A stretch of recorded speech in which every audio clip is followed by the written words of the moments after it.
Baik, selamat pagi Bapak Ibu semua. Eh, Terima kasih pada kesempatan kali ini. Izinkan saya untuk menyampaikan sedikit ya, berbagi terkait dengan materi mengenai etika kepengarangan atau authorship ya. Nah, ini apa yang akan kita bahas adalah ya apa itu ya atau apa saja sih ya terkait dengan isu kepengarangan, mengapa itu penting ya, isu ini menjadi penting, apa saja isu-isu yang terkait dengan etika kepengarangan.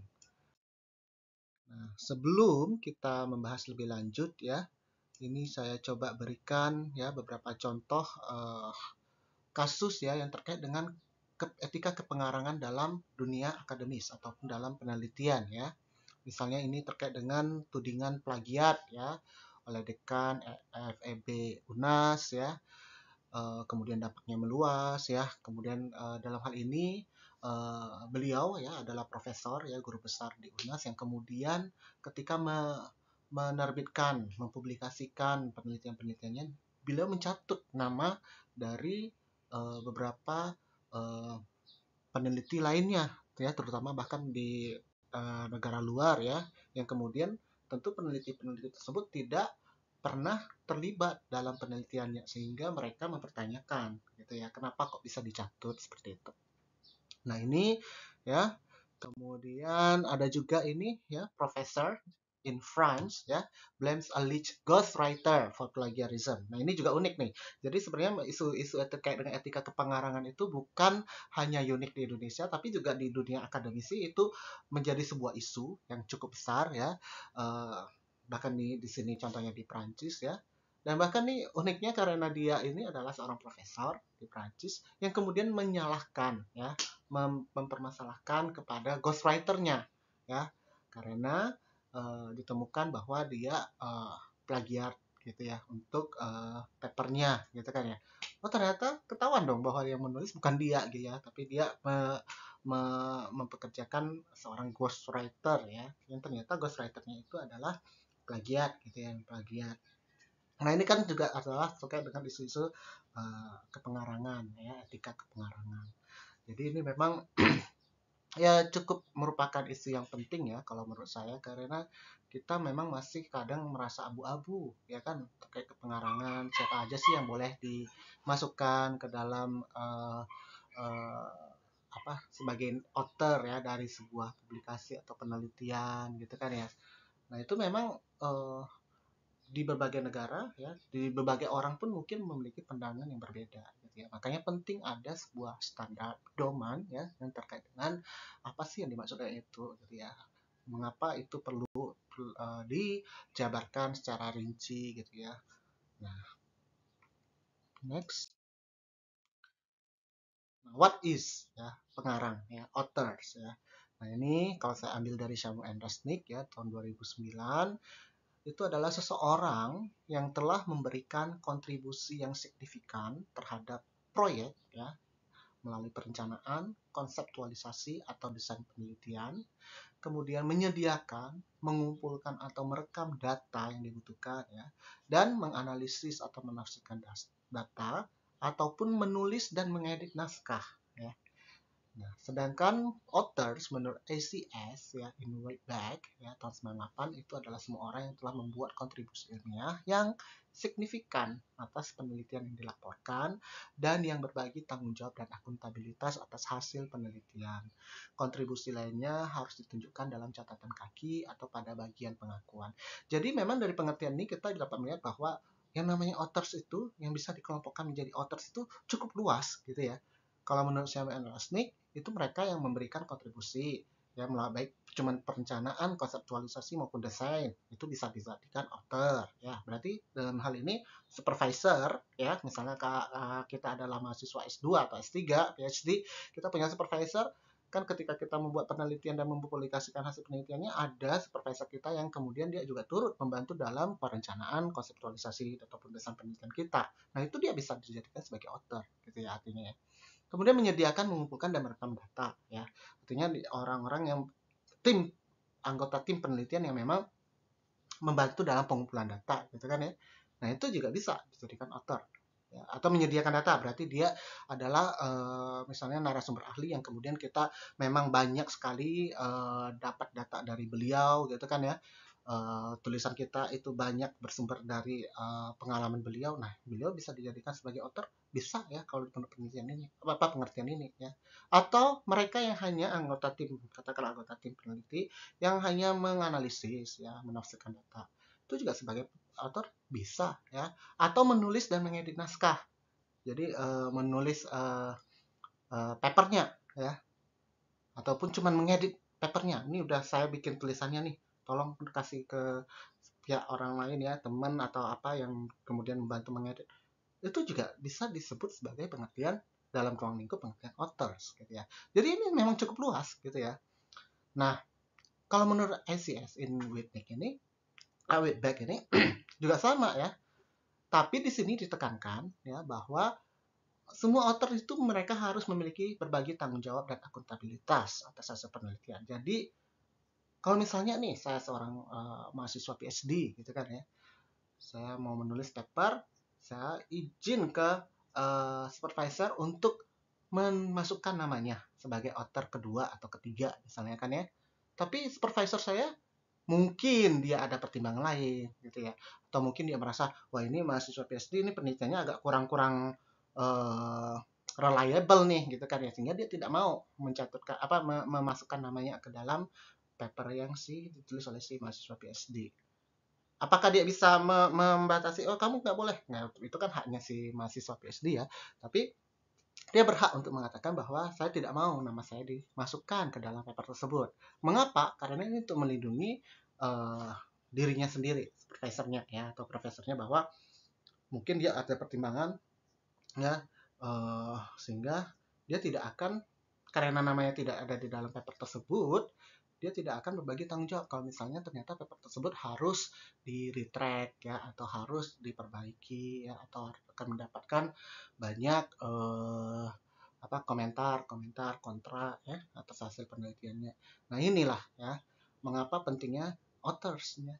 Jadi kita jangan menganggap bahwa oh asik nih ya nama saya akan dimasukkan oleh mahasiswa, katakanlah student master saya nih atau mahasiswa PhD saya nih, kan banyak ya dosen-dosen gitu ya, supervisor yang kemudian menggantungkan riset, bukan menggantungkan riset, menggantungkan publikasi ya, jumlah publikasinya ke publikasi yang dimiliki oleh mahasiswanya gitu ya. Nah itu belum tentu baik gitu ya, karena bisa jadi ada pembagian distribusi tanggung jawab di situ. Nah kalau dari pengertian itu tentu ya tadi ya kontribusi signifikan itu seperti apa. Nah itulah pentingnya kita memiliki kontrak kepenulisan ya, kontrak kepenulisan di mana kita sudah menjabarkan dengan jelas apa saja peran tanggung jawab gitu ya dari masing-masing pihak yang terlibat dalam penulisan sebuah karya ilmiah. Now, why it is important ya? Jadi memang meskipun ya menerbitkan paper ya atau publikasi itu bukan merupakan tujuan utama penelitian, tapi itu adalah tahap terakhir ya dari rangkaian proses penelitian ya berupa laporan ya dan diseminasi hasil penelitian kepada khalayak ramai ya. Kegiatan penelitian dan publikasi ini telah menjadi satu kesatuan yang tidak terpisahkan bagi perkembangan profesional seorang dosen atau peneliti ya. Kepengarangan sendiri menjadi cara utama untuk mengakui kontribusi seseorang yang terlibat dalam suatu proyek penelitian. Ini Gateway 2015. Nah, status kepengarangan ini harus disampaikan secara tepat ya. Tadi signifikan apa sih gitu ya. Bahkan pada beberapa paper itu punya bagian bawah akhir ya. Mereka meminta supaya dijelaskan ya kontribusi dari masing-masing authors yang tercantum namanya sebagai penulis atau pengarang dari paper tersebut. Nah, ini adalah pilar ya etika yang memberikan pengakuan sepantasnya kepada mereka yang memang terlibat dalam publikasi suatu penelitian ya. COPE ya, Committee on Publication Ethics atau Komite Etika Publikasi ya, Council 2019 ya mencatat bahwa status kepengarangan menunjukkan hak istimewa Tapi selain hak, itu juga ada tanggung jawabnya dan sekaligus hak hukum seorang penulis di arena akademik. Bahkan saking pentingnya publikasi ya dalam dunia akademik, ada kan yang kita kenal istilahnya publish or perish ya. Harus kamu publikasi atau kamu akan tidak bisa hidup bertahan di dunia akademisi ini ya. Nah, tekanan-tekanan seperti inilah ya, tekanan untuk mempublikasikan sesuatu ini menyebabkan beberapa oknum ya melanggar etika penelitian, misalnya melakukan rekayasa selama pengumpulan ya, analisis data, penipuan masalah pendanaan, ada plagiarisme ya hingga pengajuan ganda ya double atau dual submission ya. Itu tidak boleh, itu kan adalah melanggar etika penelitian yang baik ya. Sehingga uh, sebenarnya ya uh, mungkin kita tidak sadar bahwa itu adalah suatu bentuk pelanggaran etika penelitian karena selama ini kita tidak aware gitu ya, kita tidak pernah aware terkait dengan isu etika penelitian. Nah, itulah tujuan mengapa kita perlu membuka wawasan ya, lebih banyak mengetahui, membaca mengenai etika kepenelitian ini. Termasuk etika publikasi ya atau penulisan ini. Nah, meskipun sering terabaikan ya, status kepengarangan juga penting untuk diperhatikan dan harus diperjelas dari awal penelitian dimulai ya. Oke. Nah, apa saja sih isu-isu yang terkait dengan etika kepengarangan ini ya? Misalnya authorship, contributions-nya, types of authorship, ya, negotiation of authorship, sponsorship, acknowledgement, change of authorship, and dispute maupun resolutions-nya ya. Kita lihat satu-satu. Contohnya ghostwriter ya, bukan ghost hantu yang menulis ya, tapi ada seseorang ya yang dia pura-pura ya mewakili orang lain gitu ya untuk menulis. Nah, ini types of authorship ya. Ada kita lihat dari jumlahnya ya, ada yang disebut dengan sole authors ya, memang penulis tunggal, cuma satu namanya, ataupun multiple authors ya, banyak beberapa nama di satu paper ya. Kemudian dilihat dari peranannya, ada main author dia selaku penulis utama, corresponding authors ya, ataupun co-authors. Kemudian etikanya ya, kita lihat ada yang disebut dengan gift authorship ya, career boosting authorship, ghost authorship ya, cartel authorship, unrecognized authorship ya, dan theft authorship. Ya, kita lihat satu-satu. Oh ya, kalau yang tadi ya bedanya corresponding authors dengan co-authors, kalau co-authors ya, jadi selain penulis, main authors ya, ataupun corresponding authors. Main authors itu bisa juga sekaligus sebagai corresponding authors ya, kalau dia memang hanya sebagai uh, apa main authors ya, apa sole authors ya, maupun di multiple authors tapi dia ditunjuk sebagai main authors dan corresponding authors. Tapi kalau corresponding authors dia belum tentu dia main authors ya, jadi dia corresponding ya dia yang memiliki tanggung jawab untuk berkorespondensi dengan pihak jurnalnya gitu ya. Nah, dilihat dari etikanya ya ada yang disebut dengan gift or honorary authorship ya. Jadi para penulis yang telah berkontribusi secara signifikan memutuskan untuk memberikan status co-author ya kepada seseorang yang memiliki mungkin sedikit peran atau tidak sama sekali dalam proyek penelitian tersebut ya. Penulis kehormatan ini biasanya adalah supervisor, ketua jurusan ya, peneliti senior yang dapat diakui atas kontribusi non ilmiah ya dan dukungan moral mereka ya. Kemudian ada juga yang disebut career boosting or preservation authorship ya. Nah, ini diberikan oleh penulis utama kepada mahasiswa doktoral atau peneliti junior sebagai bentuk sarana untuk meningkatkan peluang karir mereka gitu ya. Menurut Jones, jenis ini merupakan praktek yang meragukan ya dan dapat menjadi bumerang bagi pihak yang terlibat ya. Ada misalnya career boosting ya, kita membantu ya peneliti senior ini membantu mahasiswa doktoralnya ya atau peneliti juniornya, atau career preservation ya untuk menjaga hubungan baik ya agar karirnya cemerlang gitu ya. Ada yang disebut ghost authorships ya, non disclosure co-authorships. Ini bentuknya ada dua ya, non-disclosure co-authorship ya, artinya identitas seorang penulis yang telah berkontribusi pada karya ilmiah tersebut tidak dicantumkan dalam publikasi. Atau unauthorized taking authorship ya, ada keterlibatan dari orang-orang di industri terhadap suatu penelitian kemudian menipu pembaca dengan cara alih mencantumkan nama mereka tapi menggunakan nama peneliti lain yang tidak terlibat dalam proyek penelitian tersebut ya. Jadi maksudnya misalnya ada penelitian terkait dengan vaksin ya. Vaksin ini ada industrinya nih, katakanlah Sinovac gitu kan ya. Nah, perusahaan ini, industri ini kemudian mau menerbitkan paper ini ya terkait dengan keampuhan dari Sinovac misalnya kan ya. Tapi kan kalau mereka yang meneliti, mereka menulis ya untuk meyakinkan pembaca bahwa itu lebih objektif gitu ya, mereka mencatut ya menggunakan nama peneliti lain yang sebenarnya tidak terlibat dalam proyek penelitian tersebut. Nah, ini adalah unauthorized taking authorship ya. Ada yang disebut cartel authorship. Nah, ini bentuk kepengarangan yang terjadi bila mana para penulis yang terlibat dalam suatu proyek penelitian itu menulis bersama secara sistematis dan mempublikasikan karya-karya tersebut dengan pengaturan urutan penulisnya. Ya, jenis kepengarangan ini tentu dapat meningkatkan jumlah publikasi bagi semua penulis yang terlibat. Nah, ini juga cukup sering terjadi ya, sering bahkan ya. Jadi, katakanlah ada satu grup peneliti ya, yang kemudian mereka telah mengatur sedemikian rupa ya urutan penelitian. Kalau untuk paper nih atau penelitian ini saya nulis dong gitu ya.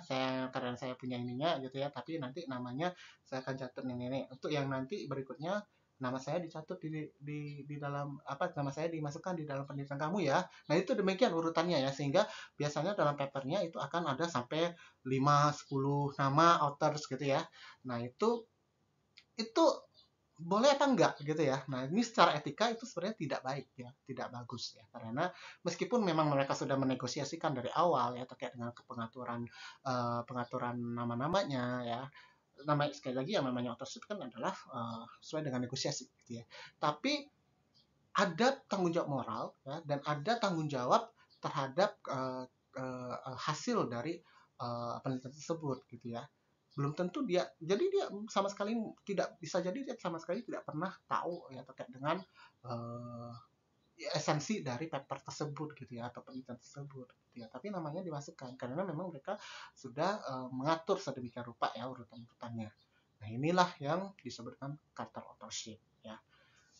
Di sisi positifnya ya, itu akan meningkatkan jumlah publikasi si peneliti ya, tapi di sisi negatifnya itu melanggar, termasuk pelanggaran dari etika kepengarangan ya. Oke. Kemudian ada yang disebut dengan unrecognized authorship ya. Jenis kepengarangan yang tidak menguntungkan bagi seseorang yang sebenarnya telah berkontribusi secara signifikan namun tidak dicantumkan ya sebagai salah satu rekan penulis oleh penulis utamanya ya. Penghargaan biasanya hanya sebatas di bagian acknowledgement di akhir artikel ya. Nah, ini contohnya long suffering and unrecognized graduate assistant authorship gitu ya. Jadi kan biasa kadang tuh ada tuh ya dosen-dosen PhD ya, supervisornya PhD yang dia kemudian memiliki proyek penelitian, dia meminta mahasiswa doktoralnya atau mahasiswa masternya ya untuk membantu mengumpulkan data, bahkan sampai menganalisis ya, bahkan mungkin mendraft tulisannya, tapi kemudian namanya tidak dimasukkan dalam papernya. Itu kan padahal kalau lihat dari pengertian yang Simo tadi kan ya itu bisa dianggap sebagai authors gitu kan ya, tapi itu tidak gitu ya. Nah, ini ya, contohnya ya, mereka tidak diakui ya, dan ini kan juga cukup kasihan gitu ya. Oke. Next ada theft authorships ya, pencurian ya. Nama ya, ini penyelewengan karya orang lain yang diakui sebagai karyanya sendiri ya. Ini juga termasuk ada kasusnya ya, di mana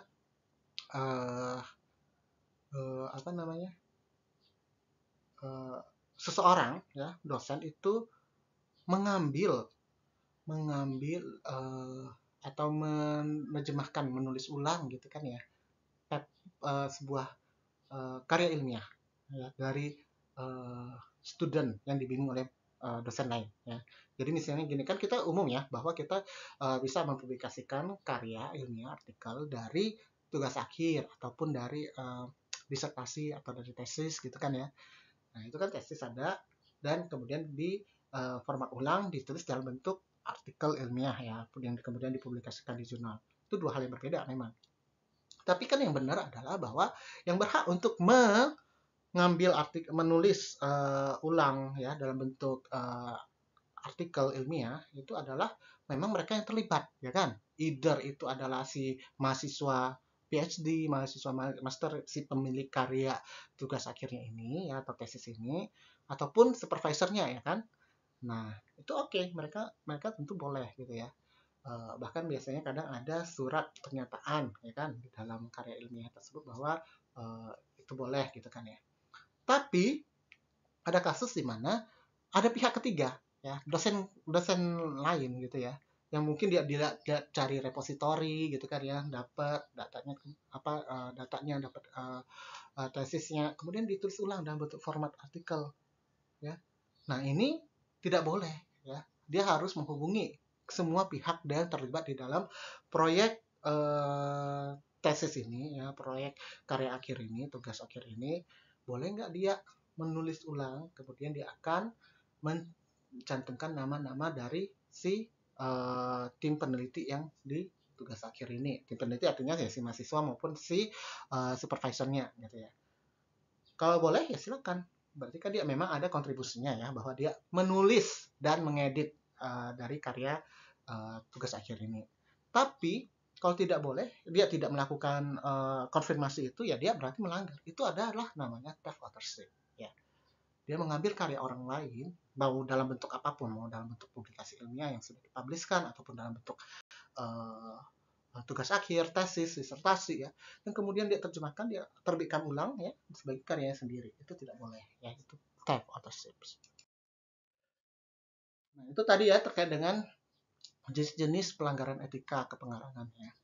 Next, authorship contributions ya. Nah, perihal kontribusi ya, authorship ini memang beberapa jurnal itu kemudian meminta ya, ada bagian section authorship contributions di bagian bawah dari artikel yang ditulis. Nah, jadi ini para editor jurnal ya, untuk memastikan kriteria kepengarangan telah dipenuhi dan hanya orang-orang yang layak dan telah berkontribusi secara signifikan saja yang berhak dicantum sebagai pengarang atau penulisnya ya. Nah, ini contohnya ya. A, B ya, and B, C ini conceive of the presentation idea, berarti dia terkait dengan conceptualization-nya ya kan. A, B dia mengembangkan teori ya, melakukan komputasinya ya. C, D ya, ini pihak lain, orang lain lagi ya, dan D, E ya, orang keempat berarti ya, ini verified the methods ya kan. B, C ya, yang tadi kedua dengan A, B itu investigasi ya, supervise the findings ya. Sedangkan all authors discuss the result and contributed to the final manuscript. Ini contoh ya, contoh cara penulisan contribution statement ya.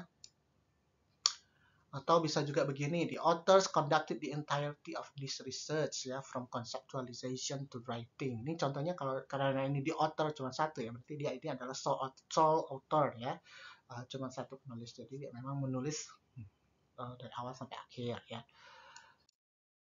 Itu adalah tadi terkait dengan contributorships. Next, negotiation of authorship. Ya, negosiasi kepengarangan ini sebenarnya merupakan sebuah proses yang dinamis ya. Tidak ada sebenarnya satu pakem pun, gitu ya.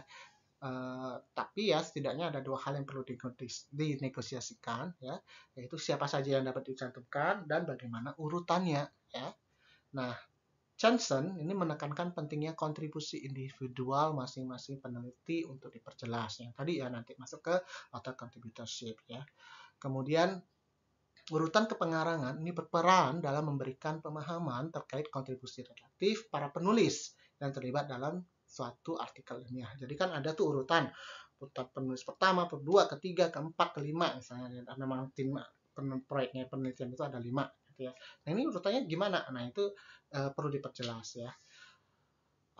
Karena ada tanggung jawabnya ya, antara penulis 1, 2, 3 itu beda, ada kontribusi relatifnya gitu ya. Kecuali biasanya di dalam author contribution itu sudah ditulis ya, di bahwa masing-masing author punya kontribusi yang sama. Nah, itu berarti mereka sama-sama bisa memiliki tanggung jawab terhadap hasil penelitian tersebut atau hasil publikasi tersebut. Next, terkait dengan isu sponsorships ya. Nah, ini adanya dorongan kolaborasi penelitian, banyak pula proyek penelitian yang memperoleh pendanaan dari pihak sponsor yang berasal dari dunia industri, ya kan? Ataupun mungkin dari katakanlah sponsor dari kementerian atau dari kita misalnya LPDP gitu kan ya, atau yang lainnya gitu ya. Nah, kerjasama antara dunia akademis dengan industri ini mendapat melahirkan banyak inovasi dan invensi yang bermanfaat tidak saja bagi perkembangan keilmuan, tapi juga kemajuan praktek di industri. Meskipun demikian, kerjasama tersebut ya berupa pendanaan ini perlu diawasi secara seksama karena mungkin ada isu-isu konflik kepentingan di dalamnya ya terkait dengan penyimpangan etika penelitian secara umum. Beberapa isu yang perlu diperjelas ya terkait dengan status kepengarangan, misalnya apakah tim peneliti dari pihak sponsor perlu atau dapat dicantumkan sebagai penulis, kemudian akuntabilitas dan tanggung jawab penelitiannya, bagaimana apakah ada konflik kepentingan di dalamnya gitu ya, supaya jangan itulah ya, karena ini saya didanain oleh tadi Sinovac misalnya kan ya, harus vaksinnya harus 95% harus berhasil gitu kan ini sampai bla bla. Nah, itu kan ada konflik kepentingan ya. Konflik kepentingan ya di dalam penelitian tersebut ya. Nah, itu harus diperjelas. Makanya biasanya di dalam artikel itu ada conflict of interest ya, section of conflict of interest yang harus dituliskan ya. Nah, ini misalnya conflict of interest ya, the author reports no potential conflict of interest ya. Kalau misalnya ada ya harus ditulis ya.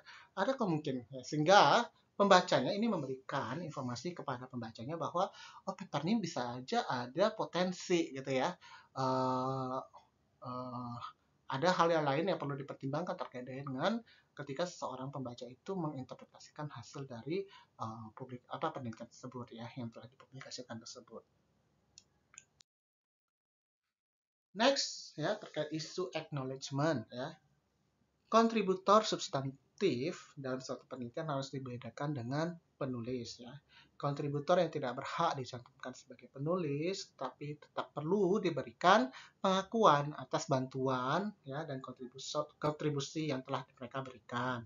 Misalnya mendukung penelitian dengan memberikan saran atau masukan, misalnya tadi ya ada narasumber ahlinya gitu ya.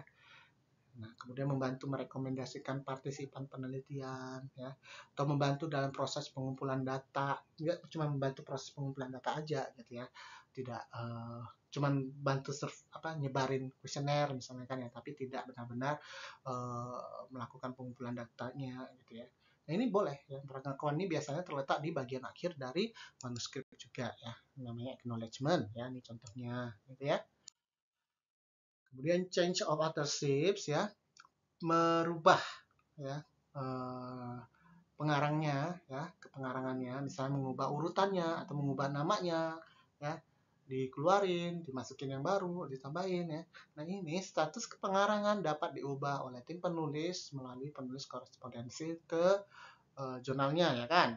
Ini dengan cara memberitahu perubahan tersebut kepada editor jurnal, tetapi sebelum artikel diterbitkan.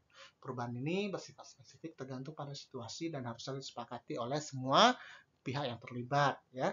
Komunikasi yang jujur dan terbuka merupakan kunci penting untuk memastikan bahwa semua penulis yang terlibat memang telah memberikan kontribusi yang diharapkan. Ini contohnya ya. Ada potensi ya terkait dengan sengketa mengenai kepengarangan ini ya. Pada sengketa kepengarangan yang tidak dapat diselesaikan secara kekeluargaan ya, para pihak dapat merujuk pada pedoman institusi atau universitas di mana mereka berafiliasi. Pedoman ini biasanya telah memiliki prosedur penyelesaian sengketa kepengarangan, misalnya dengan meminta putusan dari Dewan Etika ataupun pimpinan universitas ya seperti dekan dan rektor. Karena apalagi ya kalau misalnya tidak paham wah nama saya harusnya dimasukkan nih ya kan, saya soalnya sudah ini gitu kan ya, atau misalnya yang sering terjadi juga mahasiswa PhD ya, dia merasa kok supervisornya mengambil penelitian dia tapi menerbitkan paper dari penelitian dia tapi tidak memasukkan nama dia misalnya kan, itu kan menjadi sengketa gitu kan ya. Nah, ini bagaimana nih gitu ya. Nah, tujuannya ya tentu untuk konsultasi, meminta perspektif objektif ya, guna menyelesaikan masalah yang terjadi. Kita butuh pihak ketiga ya, dewan etika ya, penyusun sengketa ya, pimpinan universitas untuk menengahi ya. Apabila para pihak belum sengketa tersebut belum diselesaikan ya, dapat merujuk pada langkah legal ya yang dapat ditempuh. Nah, sebagai penutup kesimpulannya, kekinian kita tidak dapat memungkiri bahwasanya sivitas akademika itu menghadapi semakin banyak tuntutan ya terkait dengan publikasi, dan ada banyak tantangan ya terkait dengan penyimpangan etika ya. Di tengah meningkatnya tuntutan publikasi, isu terkait dengan status kepengarangan menjadi hal penting untuk kita pahami bersama ya. Status kepengarangan harus diberikan secara tepat kepada mereka yang memang pantas menyematkannya ya. Nah, ini referensinya dapat di-download secara gratis ya. Oke, baik. Demikian, terima kasih Bapak Ibu atas perhatiannya. Semoga dapat membantu meningkatkan pemahaman kita terkait dengan status kepengarangan dan etika penelitian.